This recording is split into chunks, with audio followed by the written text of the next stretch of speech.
This is the Forum with Darlene, and we are excited today because we are taking out time from our normal schedule to talk about breast cancer awareness. We're actually calling this Pink Day 2011, and we want to raise awareness about breast cancer, and hopefully with the information that you hear today, you can make some choices in your own life and even maybe help those around you to make better choices so that we can become proactive with our health. We want to welcome everybody who is here today, and we're glad that you took out time to consider your health important enough to come get free information that we're offering today.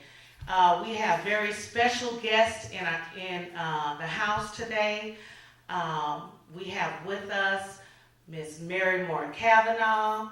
We also have with us Marva Overton, and these ladies are going to be giving to us vital information, and that we are praying that you not only use this information for yourself, but share it with someone else.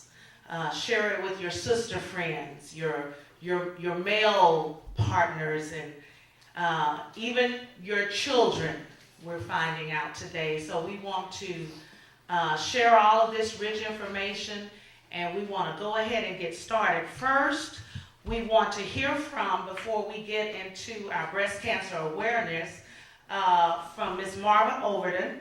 She's the Executive Director of the Alliance for African American Health in Central Texas, and she's going to bring to us a program that is getting ready to start actually at the beginning of March, and we want to have her come to the podium now and give us that information. If everybody just put your hands together and welcome Marva to the mic. Thank you.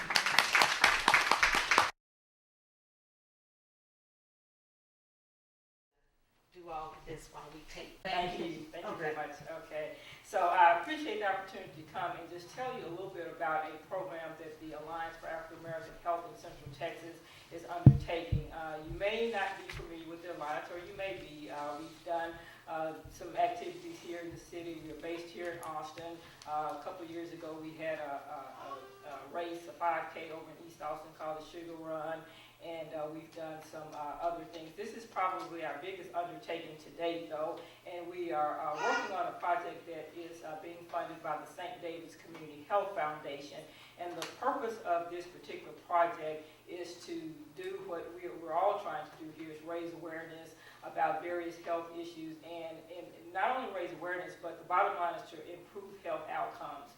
As we know that there are too many categories in which African Americans are, the number one in either death rates or contracting illness or disease. So we're just trying to be part of the solution in reversing those trends. So the project that we're undertaking, and we have a focus, right now we just call it Project 78723, and that's because we have a primary focus on the 23 zip code. And the reason for that is that when we looked at some of the data from the city, it showed that when you look at mortality rates, again, from diseases like cancer and high blood pressure and stroke, that the 78723 zip code seemed to be have some of the higher numbers than some of the other areas.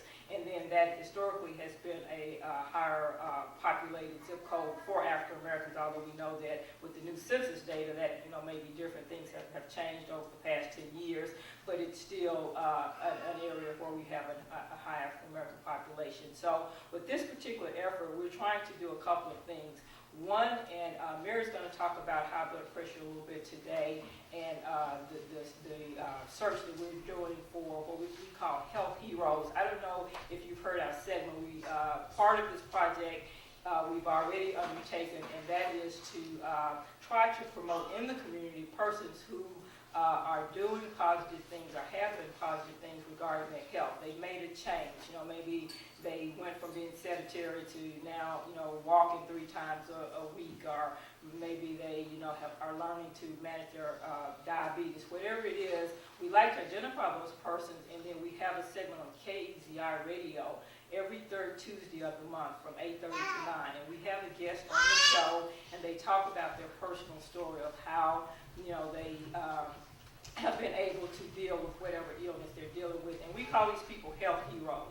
And so we're looking for persons, for that. And there are other ways in which we will be highlighting these individuals. We are developing a newsletter, and we also will be looking at having a feature in the Villager on a regular basis, highlighting these individuals as well.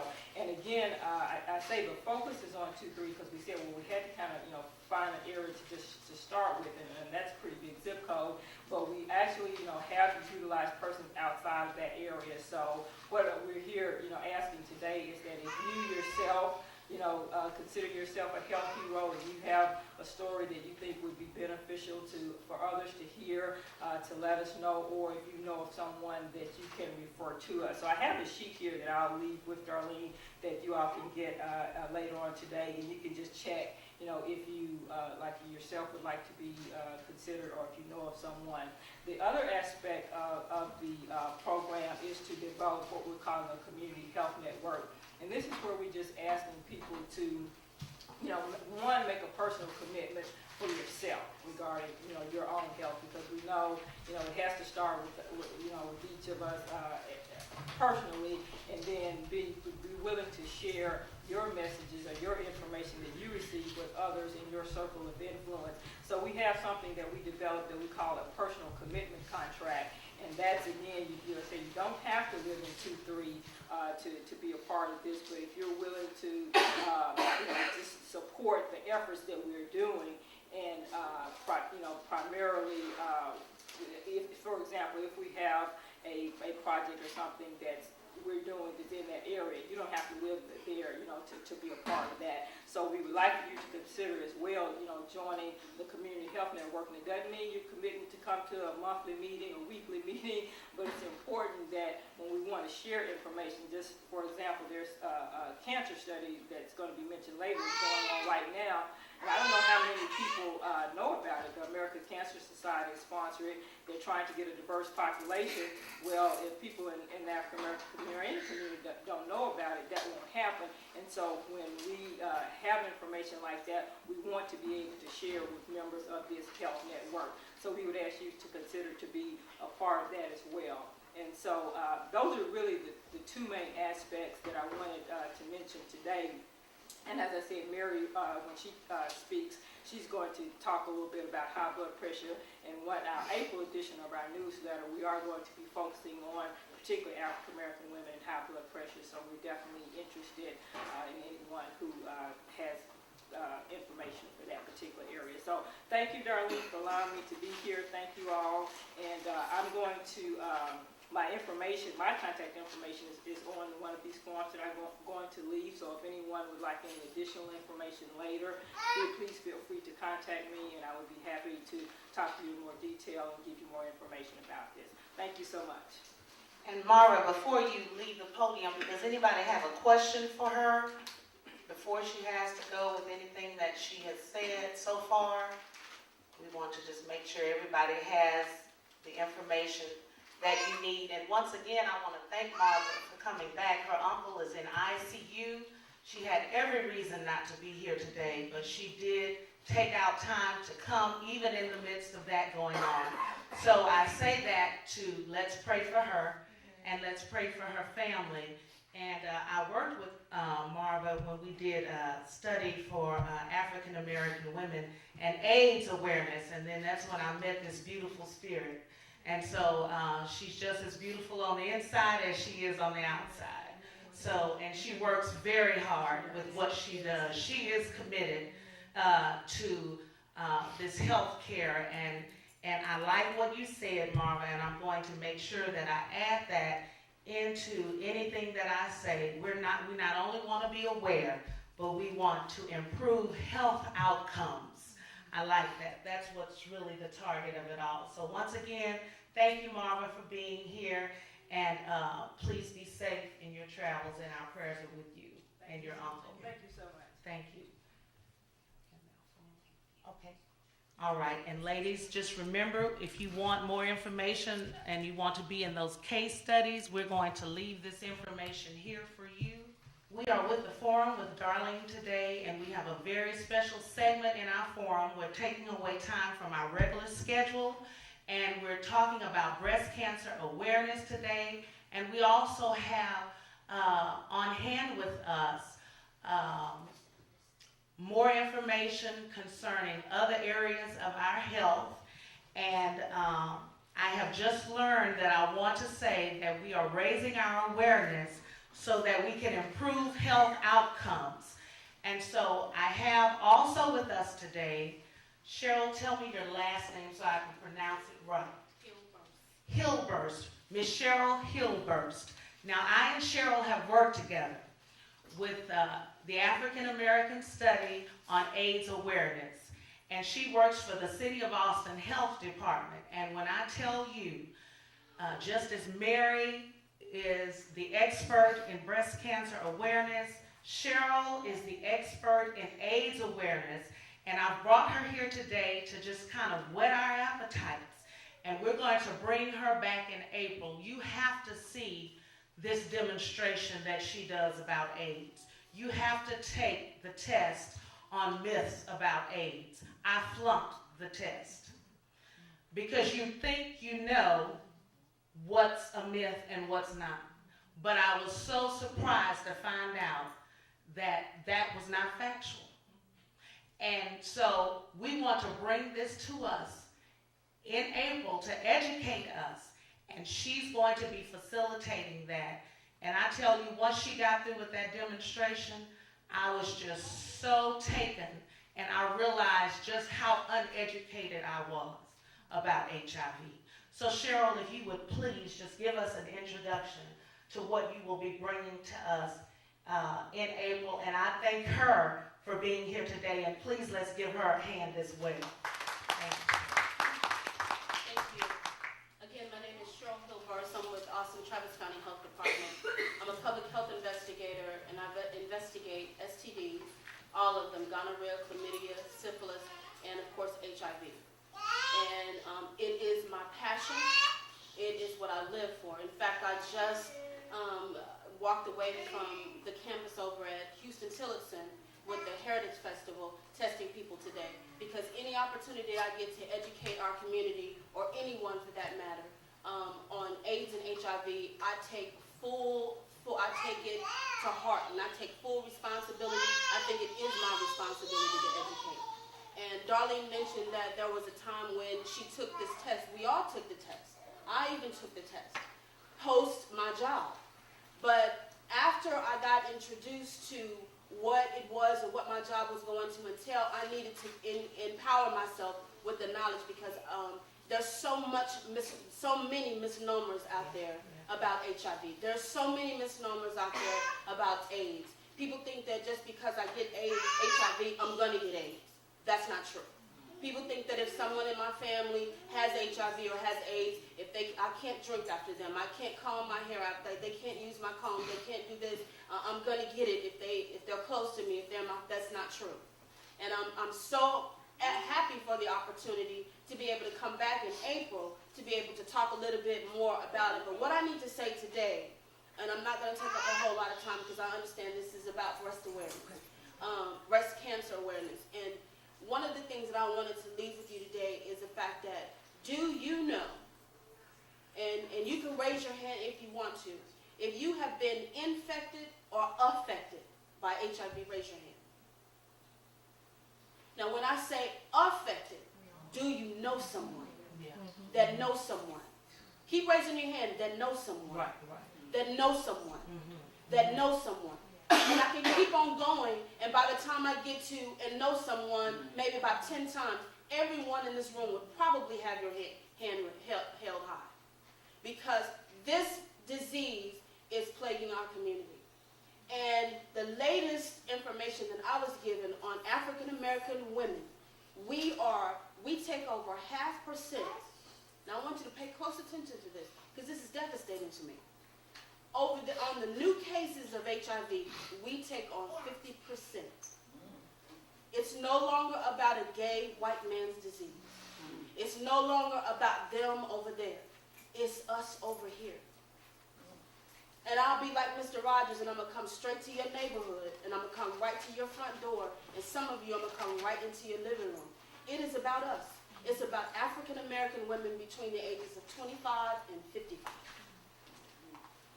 And I can't tell you, just in the last 2 weeks, how many black women that I've seen come into our clinic just to test, let me just get an STD exam. Let me just, my regular exam, I get it every 6 months. Let me just come and just see what's going on with me. And I hear the screams when the nurse tells them that they're HIV positive. And so I'm on my way out the door, but when I hear the scream, I put my briefcase down and I sit down because I want to be the person that they talk to. I want to be the person that they cry with.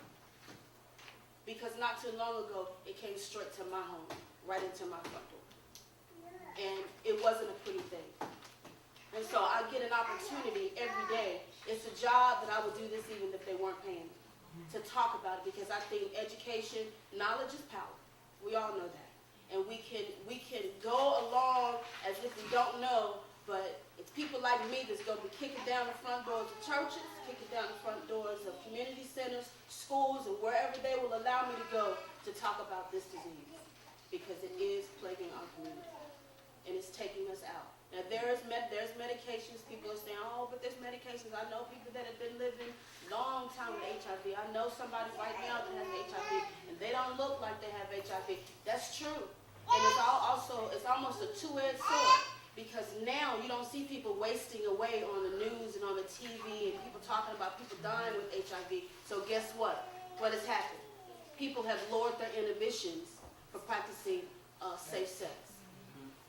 They say, well, if I get it, I just take medication. Who wants to take medication for the rest of your life? That has awesome, awful complications sometimes. So I will be back. And I was trying to get a little sick, and I said, no, I promised Miss Darlene I was coming, and I'm coming. I'm coming. The devil is a liar. So I'm grateful to be here. Amen. You're here. Thank you, Cheryl. Thank you so much. Anybody have any questions for her just right now? Something pressing that you don't want to wait until April? Thank you, Cheryl, for all the connectors. I thank God for all of these awesome women that He has put in my path so that I can make available a platform for them to share in their passions. One of the major things that I learned when we were helping other African American women with AIDS awareness is sometimes if you develop HIV, you feel like if I find a partner with HIV, then I can continue to just be sexual. But I learned that that is just not true. That was another thing that blew my mind, and that's part of her demonstration that she's going to show. And you just have to see her in action. So I would say that this is Cheryl's calling. It's not just her job, just as Mary. It's her calling, and I am so grateful to have met her, and even more grateful that she's going to come back and give us that information. And I think we're going to do it the last Saturday in April. And so you all began to share and tell people now to please come out and get educated about HIV. And now my very special sister friend, Mary, is with us today, and we've had her here for the second time, but let me give to those of you who did not get to get introduced to her the last time. She was the Director of Education Outreach for the Austin affiliate of Susan G. Komen for the Cure. She had been with them for about 6 years. She joined Komen after her mother was diagnosed with breast cancer. And prior to joining Komen, she worked as a research and development engineer for 26 plus years. And she is the mother of 2 sons. Do we have any birthdays, or is it still 11 and 18? It's 11 and 18. 11 and 18 They're still. coming up. That's All right. And look at this. She had lost her father to cancer when she was 16, and her plans for medical school, they were never realized. But now, she is involved in graduate work, amen, pursuing her master's in public health. So Mary is an inspiration. It almost goes back to what we say, delayed but not denied. That's her calling, and so I'm grateful that even though at that time she didn't get it done, she's a testament of what still can happen when you have purpose and passion in mind. Opportunity will come again, won't it? Absolutely. Opportunity will always present itself again when purpose is involved. So Mary's here today to share with us, and she's back again because I personally wanted to be involved in breast cancer research, awareness, improving health outcomes. I wanted to be involved in that, and I was very taken by that one little, she said so much to us that day, but when she mentioned the younger women and the fact that an 18-year-old young lady was in the hospital with breast cancer instead of getting ready for her prom, that bothered me greatly. And so I wanted to present this platform again so that she can talk about that and any other facets that she has to bring to us. We want her to share. But now I want you to know that, like the Bible says, Paul says, follow me as I follow Christ. I want you to know that I am not presenting a platform, and I myself am not taking initiative in my own health care. I have to present to you today a letter that I received that said, we are pleased to inform you that the results of your recent breast imaging exam show no signs of breast cancer. Amen. And then they also tell you in your letter that, as you know, early detection of cancer is very important. And although mammography is the most accurate method for early detection, not all cancers are found through mammography. A thorough examination includes a combination of mammography, physical examination, and breast self-examination. Remember I told you I had done it, and then I had the one with the boards, and Mary told me the digital exam is the best way to go. Well, I left here, and I took her advice, and I went to my doctor, and I said, this year I want the digital exam, and that's what I got. But I got a clean bill of health. But it's not over, because they say here the recommended exam is February the 14th, 2012. So I want you to know that I'm not just presenting a platform, that I myself will not become proactive even in my own life. Please welcome with me and give her a good round of applause, Miss Mary Kavanaugh. Thank you. It is so nice to be back again this year. I loved being here. I see some faces that I recognize from last year, and we talked about breast health.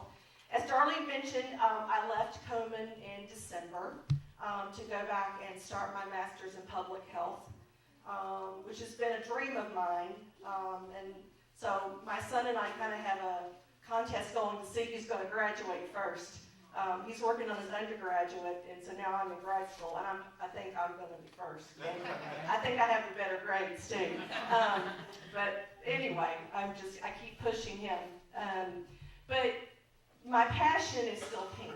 I still feel very, very committed to taking care of women when it comes to breast health, because it's one of those things that we need to empower ourselves to do, that there is help out there for those who need help in terms of mammography. And there's also a lot of misinformation out there still about mammograms, about when we should do them, how often we should do them. And so I want to talk a little bit about that.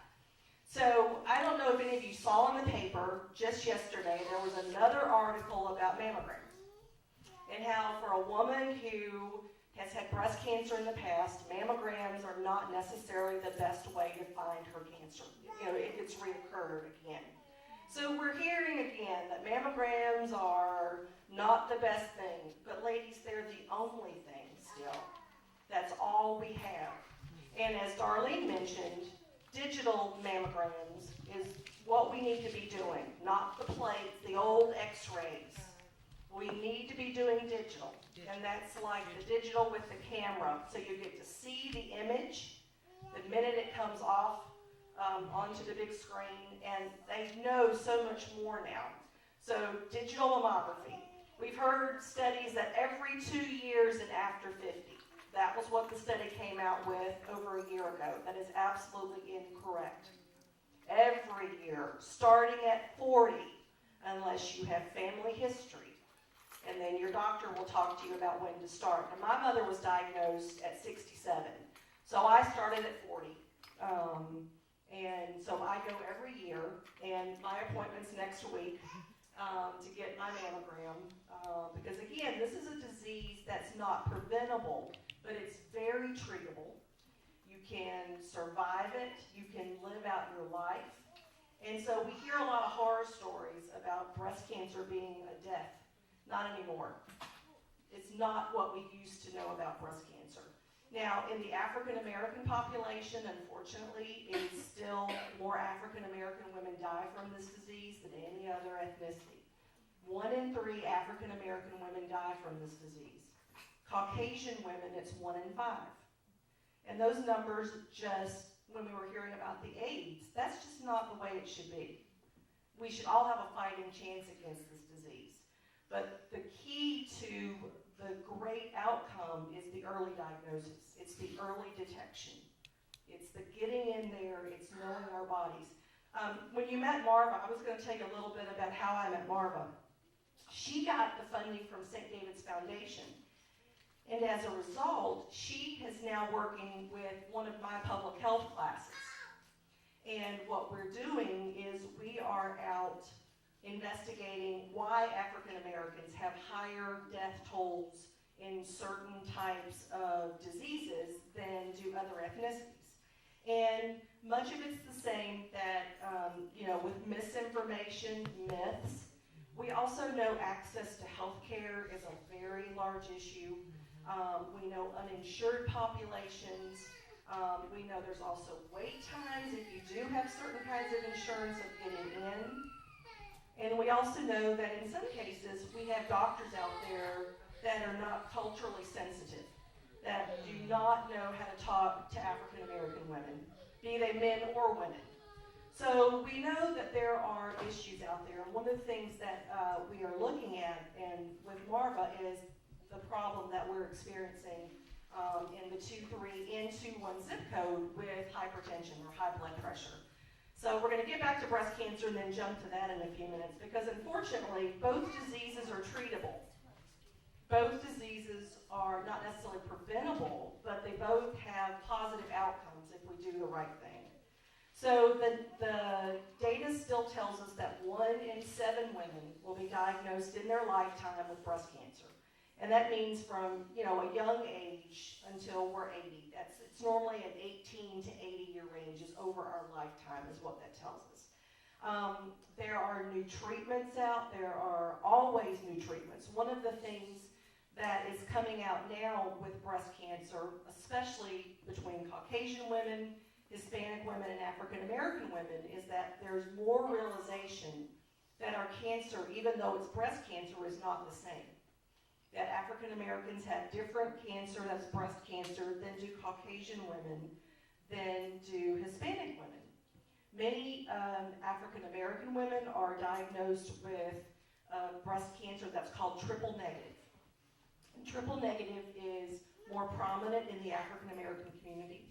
And triple negative is where basically a cancer that doesn't respond well to the drugs that work well, say, for Caucasian women. So it's very different in the treatment, but they are doing a lot of research on the triple negative and are finding that we can't make it one size fits all. It just can't be that you say you have breast cancer and we're going to treat everyone the same, because that's not what we're finding is working. So we're making some really great strides in moving efforts forward so that we can look at women as a single person as opposed to, a statistic, and say, well, let's look at her cancer and see what we do. Now, men still can get breast cancer. It's rare. for the most part. But again, breast cancer, like most other things, are driven by heredity, driven by your family history. So if you have a history of breast cancer in your family, it's important that you talk to your children about it, especially your young daughters. If you know of someone who was diagnosed at a young age, because that changes what happens with them. If you do have family history, also know that if you are a young woman and you find a lump in your breast, then mammogram will not find anything under the age of 23. Wow. You need to have a sonogram done, okay? So if they send you in for a mammogram, you won't see anything because the breast tissue is too dense. So it's to sonogram if you're under the age of 23. Darlene mentioned a little bit in her letter about the 3 things that we all should be doing. We should be, if we're over 40, getting mammograms every year. And if you can't afford one, we have funding, and you've gotten the information about Susan G. Komen, and they can pay for you to have a mammogram. Every year when you go in for your well woman exam, you should have your doctor doing a clinical breast exam on your breast, where the doctor checks and feels your breast to see if they find anything. And that should, again, happen every year, and that should be happening with our younger women when they're going in, starting at about 18 or 19. So that's the age we need to start teaching young women about knowing their bodies, because we know our bodies better than anybody else knows our bodies. And so it's important that we stand up and say, there's something wrong, or I found something. The third thing we all need to do, and that's the self-breast exams. Now, when we're getting mammograms over 40, I can tell you I don't do them every month like I used to when I was younger. And part of that's because I'm going to rely on my mammogram to find it, but I'm also not as worried because I do have that tool. But when we are younger, we do need to be doing our self-breast exams. And that's one of the things that when you go to your doctor, it's important that you learn how to do it properly. Because I can tell you, when I first learned how to do it, I thought I was dying, because you press on that breast and you feel those lumps and those bumps, and you think there's something in there. Well, it turns out that's perfectly normal. And we kind of feel like octopus little tentacles in there, you know? And I'm not going to, since we're on tape, I'm not going to start doing what I normally do when I speak, and that's doing the whole self-breast exam thing. But it's important to know what is normal feeling and what's not. And it's also important that if we're still having periods, that we do it any 5 to 7 days after our period is over. Because if you do it pre-period or during, you're going to feel some things in there that may have come up during your cycle that you wouldn't feel afterwards. So it's those little things that are important to know, because, you know, it's, again, knowing our body and knowing how we feel every single month. And the reason that we start mammograms at 40 is because it's called a baseline. So we look at our breast first year and then second year, and they compare your films and your pictures year after year. What's funny is as I look at my mammograms and look at my pictures, what I'm noticing is that I'm losing my muscle tissue, and now it's nothing but fat. So I got a lot of fat tissue in there now, and they hang, baby, let me tell you. So it's funny, but those are the kind of things that when you look at your pictures, and you can ask the technician, why does it look so white? And they can say, you're losing your fibrocystic tissue, and you're getting more fatty tissue. So those are things to know. It's fascinating to me just to look. And like I said, they're getting whiter and whiter every year as I get older. Let's talk a little bit about myths about breast cancer. A few things that come up a lot is, if I have small breasts, I can't get breast cancer. Wrong. It's still breast tissue. So the size of your breast does not matter. There is legislation right now in the state of Texas for women who have dense breasts. And dense breast is a risk factor for breast cancer. And the reason it's a risk factor is because it's harder to see when you do the mammogram. And so there is legislation now that they're talking about here in the state of Texas, that for a woman who is told that she has dense breasts, that she may get to go and either have second pictures taken or go to a sonogram. Because what they're finding is that sometimes in the case of a mammogram, they can't find what they need to find, in a very dense tissue, especially a younger woman who has dense breast tissue. So they are looking at these types of things in the state of Texas. How they're going to pay for this is another question, but it is being talked about. And so people are aware. I'm happy to let you guys know, as a state, we're $28 billion in the hole. But the good news is that the money for breast and cervical cancer is actually going up. They're putting more money into the budget this year to cover women who need to have either treatment for breast cancer or mammography done. So that's good news. I mean, at least women's health is not totally tanked. Let's see. Other myths I've heard: if you have hair around your nipples, that's a sign you're going to have breast cancer. What? Yeah. I had a hairstylist tell me that one. So, yeah. So that's not true. Wearing underwire bras causes breast cancer. Not true. Wearing deodorant causes breast cancer. Not true. I know, really. Because I would not be able to stand up here in front of you if that were not the case. Let's see, what other? Family history does play a part in breast cancer, but heredity only counts for about 5 to 10% of breast cancers, which means the other 90% is very random. Means there's no predictors. Another thing about breast cancer is it cannot be prevented. We do not know how to prevent breast cancer. You can reduce your risks by being healthy, by exercising, having a glass or two of red wine a day. That's one of my favorites. But there is not a way to prevent it. So it's very, very, very random. African American women, as I mentioned earlier, have a less than perfect outcome because most African American women come in at a later stage when they are diagnosed. So again, proactive when it comes to your breast health. And if you guys have questions, jump in here. I like questions, so I feel kind of funny doing all the talking. What else? Is there anything else? Yeah, let's talk about young women just for a minute.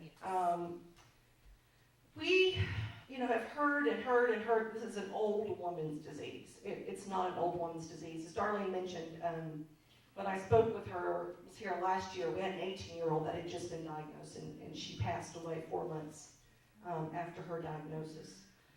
In the past 3 weeks, I've buried 4 friends under the age of 40. So it's not an old woman's disease. It's not. And that makes me sad. But there are things that are happening environmentally that we don't understand. Young women are maturing more quickly than they used to. There is a lot of study being done with all the growth hormones that are in our milk and in our food. Because we're seeing young women having periods at 8 and 9 now, whereas it used to be 12 and 13. My 6th graders, some of those young girls that are 6th grade have bigger breasts than I do. And we're seeing a lot more of that. So there is obviously something going on that's causing these young women to mature more quickly. And I suspect that we're going to see down the road probably breast cancer that is starting at a younger age. Just met a 21-year-old who just graduated from college and is now facing breast cancer treatment. We have another 20-year-old in San Marcos at Texas State. And I'm not aware of any other teens. But again, we used to think it was an age thing. It's not an age thing anymore. So that's why it's so important to talk about family history. It's so important to talk to young girls about the self-breast exams, being aware of their bodies and knowing how to do this. Because again, it's about knowing what's changed and then telling somebody. And the other thing with young women I want you to talk to them about is if they find something, do not let someone tell them they are too young. And be advocates for your health. And if you don't like what a doctor says, you go find somebody else. Because it's like when our children are sick. We know what the cries mean. We know what's, hurting them usually or what's different. It's the same with our bodies. And I can't stress that enough. We need to be advocates for ourselves. And if you've got a doctor out there who's old school, who thinks that breast cancer is an old woman's disease, run. Because obviously he's not keeping up with what's happening. And the real world is that this disease is killing a lot of women who never see 40. So, again, I can't stress enough. Find somebody who will listen to you and who will be your advocate. And if you need Komen's help on that, you call and say, they won't pay for my second visit or whatever. And let Komen help you. Because we just buried, I don't know if Michelle Bynum, who was our honorary race chair 2 years ago, we buried her 2 weeks ago at the age of 38. She battled for 4 years. She was told at 31 there was nothing wrong with her. Got pregnant, breastfed, was diagnosed at stage 4 when she was 33. So her 6-year-old won't have a mom. And that's what we're talking about. We're talking about, the loss of moms and wives and sisters, and that's just not right. It's just not right. Because this is a disease that we should be able to come on the other side of. And my mom is living, she's doing great. But again, early diagnosis. They caught it early, and so that's the key. And so for women who aren't that fortunate, we need to help them and talk to them.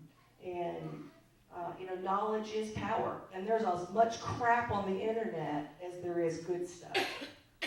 So I would encourage you also, when you're looking for information, to look at the source of where you're getting it, and see if it makes sense, if it sounds like it's common sense or not. I met a woman, I spoke at an event last year, and she told me that she worked for a group that had a cure for breast cancer. And I asked her, well, what was she doing sitting in there? She should have been on the beach somewhere, because she could have sold it for, well, of course, it was something that she believed, and so that she was telling everybody. Well, the problem is, when people hear there's a cure, they may not go and do anything, because it's just like taking pills for, HIV.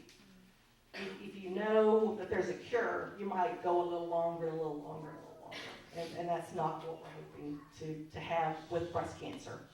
So, anything else you want me to mention about breast cancer? You mentioned with the health insurance, I was going back to, with African Americans, access to health care, health insurance, doctors not culturally sensitive. Right. And then you mentioned the wait time. And when you mentioned wait time, what are you Referring to there? Yes. For what we have found, and I'm hoping it's getting better, but for people who have maybe MAP, which is Medical Assistance Program, the City of Austin health insurance, and in some of the clinics, there is a wait time to get in to see some of these folks because they are over. I mean, there's just a bigger need than there is doctors to see people. I know that there are several clinics that we were sending women to, and they were waiting, 4 and 5 weeks to get an appointment. And if you have a lump in your breast, 4 and 5 weeks can be a lot of time when you need to know something. So it was that some people were having to wait to get in to see someone. And if it turns out that that's the case, then call the Komen office. Because again, there are ways to sort of circumvent. I used to call and make the appointments myself, just because that way I could get somebody in a little bit quicker. So, was there anything else that you?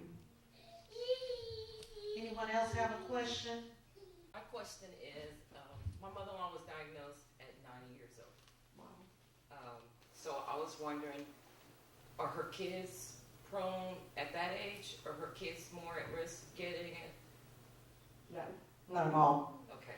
The age that we worry about, when I say worry, we're family, good question, where family history comes into play, it's usually premenopause, which is about 50. So if a woman is diagnosed usually younger than 50, 51, then that ups her risk for her children. But 90, we get older, and we expect cancer, so that was amazing. Yeah, she's still living. Wow. She's 5 years in recession, and then she started having problems again, and she went in. She wasn't eating, and they did all these tests again and said it was back. Oh. But she's still kicking. There you go. So, and just so you know about heredity, a little bit more on that, is that typically if your grandmother had breast cancer, but let's say your mother or father did not have breast cancer, then your risk is the same as anybody else's. So it's your first line relatives. So the fact that my mother was diagnosed at 67, my risk is the same as everybody else's because she was older. An older diagnosis means my risk is the same because as we get older, the two biggest factors for breast cancer are aging and being women. And we can't do much about either one of those. So it's going to continue to be there. So good question, thank you. Anybody else have a question? There is, just come on back up, come on. Just so you know too, young women who are diagnosed with breast cancer, when I say young, I mean 30, 35, their risk of cervical cancer also goes up. Just so you know, all those female parts are at risk. Really? Mm-hmm. What about other forms of cancer? What if there's a family history of cancer in your family, but it's not breast cancer, it's leukemia, bone marrow? Are you more prone at risk, the girls of the family, to have breast cancer? They're not related. So cancer is cancer. I mean, we're really not at risk to develop another cancer. What they are finding is that for childhood cancers, if someone you know had a leukemia when they were a kid and they survived it, the risk of breast cancer for those young women goes up because they got so much radiation as a child. So we do see an increased risk with children who had, especially young women who had leukemia, who grow up, and there seems to be a link between childhood cancers and then breast and cervical as they got older. But that's because they saw so many things that were not normal, with the leukemia treatments.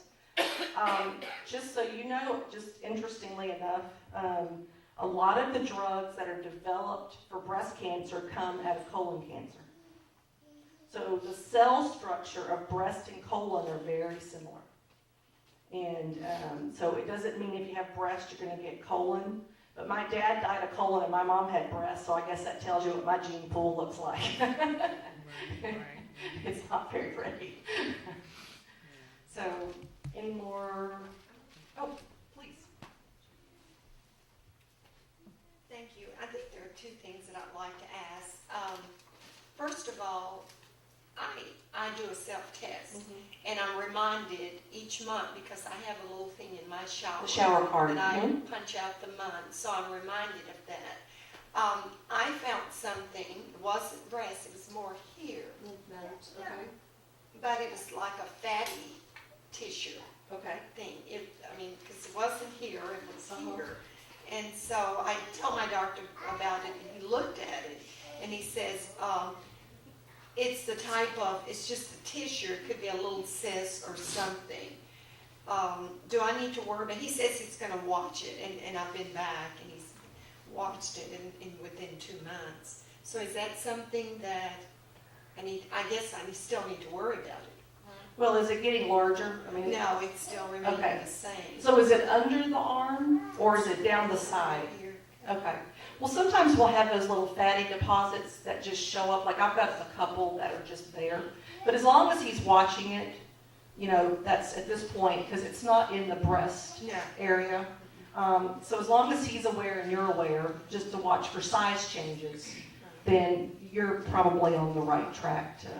And another thing, you were saying digital mammograms, and I think that since that hasn't been out very, very long, right? About 3 or 4 years. Right. I was under the impression that I was getting digital, but you said something about the big film, the shield, or whatever it is. You shouldn't have those.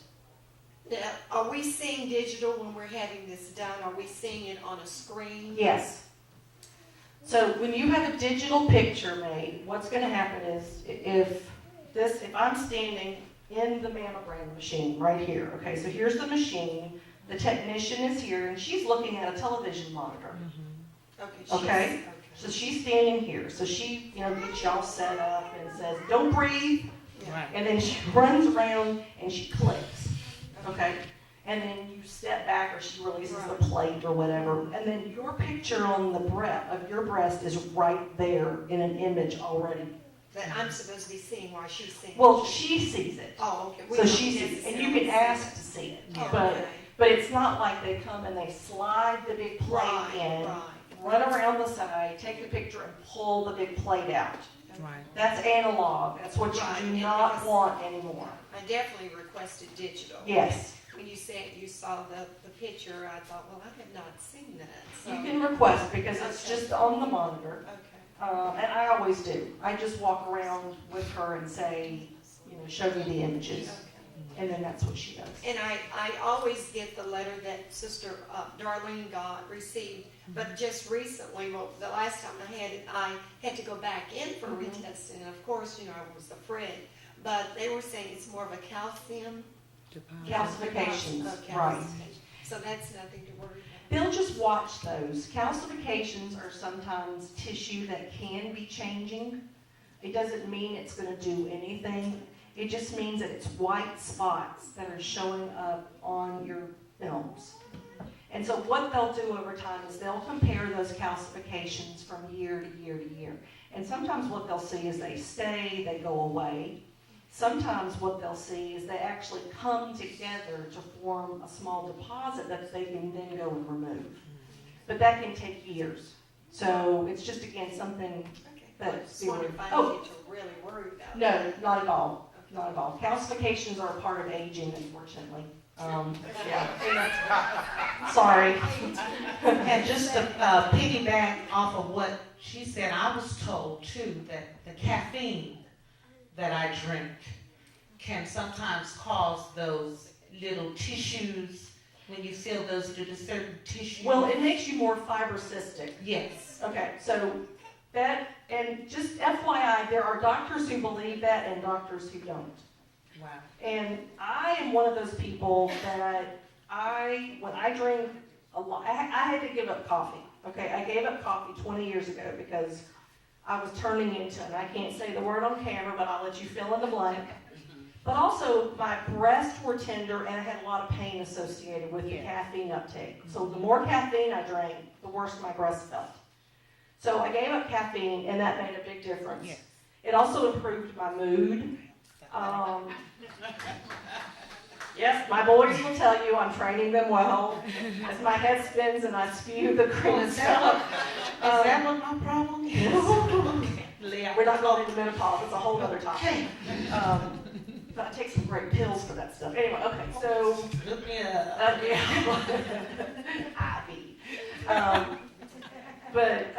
So yeah, there are some studies that show that caffeine does, number one, make you moodier. It does make your breasts more tender and more sensitive.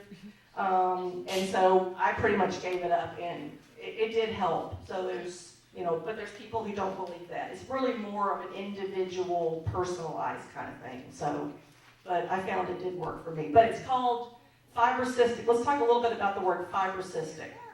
Fibrocystic is what we all are, okay? Well, not all of us. Some of us are still too young in here. But if we are over the age of 23 and or have breastfed a baby or been pregnant, we have fibrocystic tissue. We have fibrocystic tissue as we get older, and by the time most of us are 40, our breasts are almost all fibrocystic tissue, which makes us lumpy and bumpy. Okay? Lumpy and bumpy. It's just par for the course. And so, but it's normal. And so the lumpy and bumpy are the mammary glands, the ducts, the different things that are in there. So just know that fibrocystic is normal. It's not a disease. It's called a disease, but it's not. It's a condition. Okay, it's a condition, and we all have it. So fibrocystic's normal. If you run into something in your breast and it does not move and it's hard, that is not supposed to be there. Okay, that's the difference. Okay. So if things are moving and they're still lumpy and bumpy, you're good. But if you run into something and it doesn't move, that's when you want to go get it checked out. Good point. Okay. Good point. So just, and if I had my breast molds, we'd be up here doing a little action. But in your bags that you got, and thank you for mentioning that, you do have a shower card that shows you how to do the self-breast exam. You do have some information about breast health, just general facts about breast health. I'm trying to think what else is in the packet. I don't even know I what don't else. have one up You have a card about mammography that just shows you some of the different sizes and why we do it, why mammography is so important. There is a 125 challenge card, which is what it cost Susan G. Komen to pay for an uninsured woman to have a mammogram. So that's what, when we raise money, that's one of our the numbers that we throw out there. Yeah, mammography card, shower card, is there anything else? And then just a little bit of information about breast health. Just a general fact sheet about breast health. Can't answer. And then I'm gonna have to leave. I have a fourth meeting for today. I should have been in at 6. But thank you so much for coming. I've been told two things, that because, and I've been told by some other girlfriends of mine who we just sit around and talk last night, because there is no trace of cancer being in my family, I would not ever be a risk for developing breast cancer. And then secondly, I've been told that because I had a hysterectomy at a very early age, I think I may have been maybe, help me Irma, we were in junior mission then, maybe 35, 34, 35, that I would probably be high risk for developing cancer. So could you help me with both of those issues? Yes. The first one is that with no family history, you still have a risk like anybody else. Okay, so 90% random. So my mother is one of 6 sisters, and she's the only sister that had breast cancer. Okay, so your risk is your risk. So that's why you need to do those mammograms every year. Okay. Your risk is no different because you had a hysterectomy. So it didn't change any. So again, it's random. So anyway, but if you'd had breast cancer at a young age, many times they will recommend that you have a hysterectomy because of the direction that it goes south. So anyway, right, you were the, yeah, but no, it doesn't change your risk at all. So good question, good question. So, what, I can ask her later. oh, okay. Let me do, have I got 5 more minutes? Yes. Just, okay. I know we all got stuff to do, but I want to shift topics for just a minute and talk a little bit about high blood pressure. Can I mention this before you You mention that? absolutely can. You mentioned, and help me with this, you mentioned the $125. Yes. There are ways that we can financially help. I didn't get to be a part of the race because my, what was that? My gallbladder decided it needed to come out, so I didn't get a chance to participate in the race, but I wanted you to mention the ways Okay. that we can help, because that helps me to know that I could be helping somebody else, you know, get an exam. And then the other thing that I wanted to mention is I have a good girlfriend who has now moved to Houston, and some of the Austinites know her, Lisa Jenkins. and she's part of the 3-Day for the Cure. Mhm. And I go to the 3day.org and click on her name, Right. and I get to give a donation Right. that helps her because she was diagnosed, but she's a survivor, and she's part of that run. I think she says they run over What, 60 miles. Uh-huh. But programs like that are used with the global research, right? The Right. community programs for screening, treatment, and education like that. Yes. So there are so many ways that we can be involved, and that's one way that she shared with me personally, to go in and click on her name, and that helps her cause. Would you give us, before you move on, Yes. any other causes by way we can help to be a part of the cure? Absolutely. So the Race for the Cure is the big fundraiser that we do every year. It's always the first Sunday in November. Now, I think they changed the date this year, and I apologize since I'm not with Komen. It's up to the time on when it is, but it's moving this year. We're back downtown. We're no longer at the Domain, but that's where we raise the vast majority of our funds, and all of that money then gets put back into the community. So we raised 1.8 million last year, and of that 1.8 million, 995,000 was given back to agencies to help women who are uninsured. So, and that pays for treatment and screenings and diagnostics. It pays for rent. It pays for utilities, babysitting, groceries, anything, housekeeping, things that a woman in treatment would need who was uninsured. And it also goes to help pay for navigators. And a navigator is a woman usually who will take you through treatment and will answer questions and get you things. So the money covers a lot of different things. The 3-Day is a 60-mile walk. You do 20 miles in 3 days. There are 7 cities across the United States that has those. Dallas is our closest here with that. And each person has to raise $2,500 in order to race. So that's the minimum that they can earn in order to race. So if you hear somebody who's doing the 3-Day, that's what that is about. So That Lisa, money, click right. on Lisa. That money goes into a big pot, Jenkins. just so you know, because it's put together by our national headquarters, and then it's given out to all the different Komen affiliates on percentages of how large of the population that we serve. Okay. Another way, just that's non-monetary, is to volunteer with Komen. You know, if you want to go through some training to find out more about Komen, you know, volunteers are always welcome, whether you do volunteers at the race, health fairs, you know, speaking at events like this, you know, going out and talking to your church, to your women's groups, you know, about, you know, Komen and what we do, and just about breast cancer. I mean, that's, because let's face it, as women, we love to talk, and we usually get most of our information from our friends.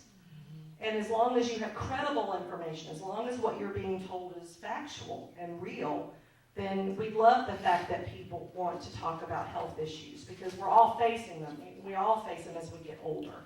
So, anything else on that? That's good. Okay. Quick. On high blood pressure. It's amazing what I'm learning. I'm not an expert on high blood pressure, but I know more than I'd really like to know right now. African American women are struck more often with this than any other ethnicity. I keep feeling like I could just change the blank. 1 in 3 people in the United States have high blood pressure. And high blood pressure is where the pressure of the blood in your veins is pushing hard on the walls of your veins as your heart pumps. And this is one of the things that leads to heart disease. And we know this leads to heart disease. Heart disease has risk factors just like cancer, and having high blood pressure is one of them. Being overweight is another one that goes along with that. Too much salt in the diet is another one. So, sorry about that, they're squeaking. I want you to know that hypertension is another word. It is the exact same thing as high blood pressure. If Yeah. you hear hypertension, Yeah. it means the same thing as high blood pressure. Thank you, Mary. Hypertension does not mean you have thick blood, Okay. okay? Hypertension, high blood pressure cannot be cured by garlic, okay? It cannot be cured with herbs. And vinegar? No. Oh. No. No vinegar. You can eat all the coleslaw you want. It's not going to help any, I hate to tell you. So you have to, high blood pressure can be treated one of two ways. Some people who are borderline can change their diet and their exercise and maintain their high blood pressure that way and make it normal. There are other people that need medication. There is more than one medication for high blood pressure. And there are some that work better with people than others. High blood pressure is another disease that strikes people at a young age. We are seeing an increase in African American women age 30 that are being diagnosed with high blood pressure. It's also very hereditary. Yeah. So you need to know family history about high blood pressure. So just to tell you a little bit, 140 over 90, those are the two numbers that you will hear. If you have a high blood pressure, 140 over 90 or higher, you have high blood pressure. So those are the magic numbers, 140 over 90. Oh, baby, I know I've been talking too long. I'm sorry. So the only other thing with high blood pressure is it is imperative that you stay on medication. It's called the silent killer because there are not always symptoms. So one of the things that Marva and I are working on is having people get screened. Know what your blood pressure is. You can do it in HEB. You can do it in CVS. You can just go stick your arm in that cuff and it will tell you. And you need to monitor it because what we don't want to happen is that you have high blood pressure that's unattended, it's not taken care of, and that increases your risk of stroke and heart attack. And I was in the elevator the other day on my way to class, and a 43-year-old coworker has just died of a stroke because she didn't do anything about her high blood pressure. So I'm here to tell you it's another disease that we need to talk about and we need to be working on it. And Marva has brought the papers. If you've had high blood pressure and you've managed your high blood pressure and you'd like to be somebody that we interview and talk to, I would love for you to sign up because we need to talk to people about the fact that you can manage high blood pressure and feel good and not feel rotten. And we've heard a lot of stories about being on the medication and I feel bad and I quit taking it and blah, blah, blah. Well, it won't do you any good if you don't take medicine. So we've got to get people staying on their medications. We're also working on diet and exercise and just letting people know. I can tell you, talking to my doctor, and I know this is true, she uses words and there's times I don't know what she's talking about. So when I leave her office, I don't necessarily sometimes know what to do because I didn't understand what she told me was wrong with me. So part of what we're trying to do with these newsletters and with the intervention with Marva, with the African American Health Council, is to talk about things in layman's terms so that we all can understand. So we need to know that hypertension is high blood pressure, and it's not thick blood in one and you're going to die from the other one because they're both the same. So, and I'm learning so much. I'm reading a lot these days. So, and you have high blood pressure. Yes, I do. It was hypertension, but you just put a pin in my balloon. I'm sorry. Okay. It was hypertension? That's what, but it's all the It's all the same. It's all the same. All the same. So, yeah. Any questions about that? I know I kind of said it. And I was one who believed that because it was hypertension, that it came from stress. Right. When I look back over my life, I can connect that. So I was not associating salt. Yes. Now, I don't add salt to my food, But it's still there. but it's in there. Yes. And I eat food with salt in it.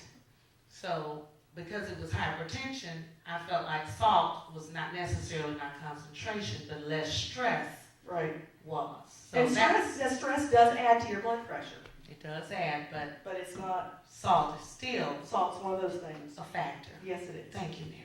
You're so So I would encourage you to sign up, and this is just a great program if you want information about other health issues. Marva is a doll. I don't know how many of you know her, but she is so committed to making this a community where everybody has knowledge and everybody is empowered to get out there and to live longer. As you know, Darlene mentioned, I was 16 when my dad died, and it changes your whole world when you lose a parent at that age. And I was the oldest. So my mom relied on me, you know, to come in and do a lot of things, and I was able to do that. But my childhood went away, so to speak. You know, I had to grow up very quickly. So if we can live longer, I mean, I've outlived my father now by 10 years. I'm 50. And, you know, I've gotten my first kid out of high school, and I got to get the second one out of middle school. But you know, I've already made advancements that my dad never made. You know, I've gotten to see a prom, and, you know, with my son and all those other good things. So we all need to be good to ourselves and put ourselves first as women, because we are caregivers, and we will put other people ahead of ourselves. But ladies, it's time to take a stand and put ourselves first, because if we don't take care of us, there's not always somebody else who's going to do it. So, and we have to teach our daughters that, okay? And I'm working on my sons so that they can take care of their wives. So, got to have some of that going on. So with that, I think I've talked down. All right. You all, let's give Mary a great round of applause. I want to thank her for her time and her commitment to breast cancer, the awareness, the improvement of health outcomes. I just love that now. And I appreciate her coming and sharing with us again. And please take what you've heard today and share it with your sister friends, with male cohorts, with your family. We've learned some valuable information today. Please use Komen for what that organization has. It's been such a vital part of our community, and they're there to help us, they're there to educate us, and to provide us with the tools that we need for this. Do they call it an epidemic? No. Or what do they call it? Just Life. life. Yeah, we like to attack something to it, but the truth is, It's a reality. it's a reality. So to this reality, Right. and then please look at ways that we can help, and all of those things. And please don't forget, if you want to be a part of the study that Marva mentioned earlier, she mentioned the 2-3 zip code, and and anyone's 2-1 zip welcome. code, Right. but everyone is welcome to participate. Please utilize these forms, and I thank you all for coming to hopefully what you've heard today has made a difference. And I want to even say, I've learned something, and I even agree with this. I take it a step further. We have said that knowledge is power, but what I'm learning is that knowledge empowers us, but the changes is where the power comes in. Absolutely. So we've been empowered today. Now, let's take that and become even more powerful and make the necessary changes that we need to make in our health. And as Mary said, let's take a stance. I thank her for being here today. I thank Marva and Cheryl for being here today. I thank you for being here today. My husband, pastor of the St. Paul Church. He's the only man other than our recorder who you can't see. But I thank them for being here today with us also. And the forum will be meeting in March again, the last Saturday in March, and we'll be back into our book study. We're inviting everyone to please come out and join with us for our book study. If you want to walk on water, you've got to get out of the boat. And we had an awesome first run with that last month, and we're going to continue that study the last Saturday in March right here at St. Paul Baptist Church, 5 o'clock p.m. So thanks to all of you, thanks to Mary again, and we will see you again next time. Thank you.